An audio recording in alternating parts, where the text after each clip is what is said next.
किसी गांव के एक सुनसान रास्ते पर हरे भरे पेड़ों के बीच एक छोटा सा घर था। उस घर में एक बूढ़ा आदमी रहता था जिसका नाम रामू था। रामू ने अपनी पूरी जिंदगी शहर की भागदौड़ में बिताई थी, लेकिन अब वह शांति की तलाश में इस छोटे से घर में आ बसा था। रामू के घर में एक छोटा आंगन था जहां वह तरह तरह के फूल और सब्जियां उगाता था। उसका दिन सुबह की सूरज की किरणों से शुरू होता और रात में चांदनी के नीचे खत्म होता। वह रोज सुबह पक्षियों के चहकने की आवाज से जागता और अपने बगीचे में मेहनत करता। गांव वालों ने उसे शुरू में अजनबी समझा, लेकिन धीरे धीरे वे उसके पास आने लगे। रामू के पास कहानियों का भंडार था।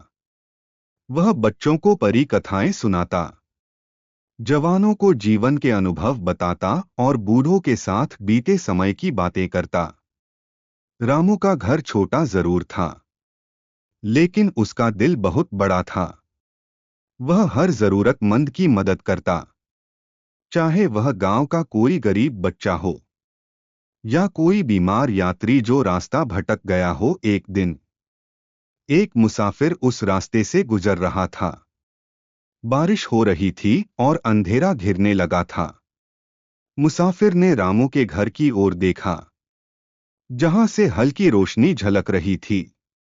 रामू ने बिना कोई सवाल पूछे उसे अपने घर में पनाह दी, गरम चाय पिलाई और खाना खिलाया।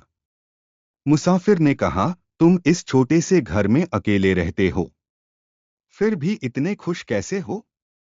रामू मुस्कुराया और बोला, खुशी चीजों में नहीं, रिश्तों में होती है।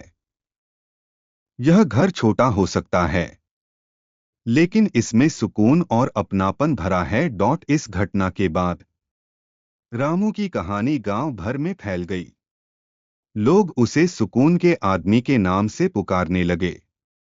रामू का वह छोटा घर न सिर्फ गांव के लिए, बल्कि हर गुजरने वाले के लिए एक उम्मीद की किरण बन गया। इस तरह रामू का जीवन एक सादा लेकिन प्रेरणादायक उदाहरण बन गया कि सच्चा सुख दूसरों की मदद करने और खुद में संतोष रखने में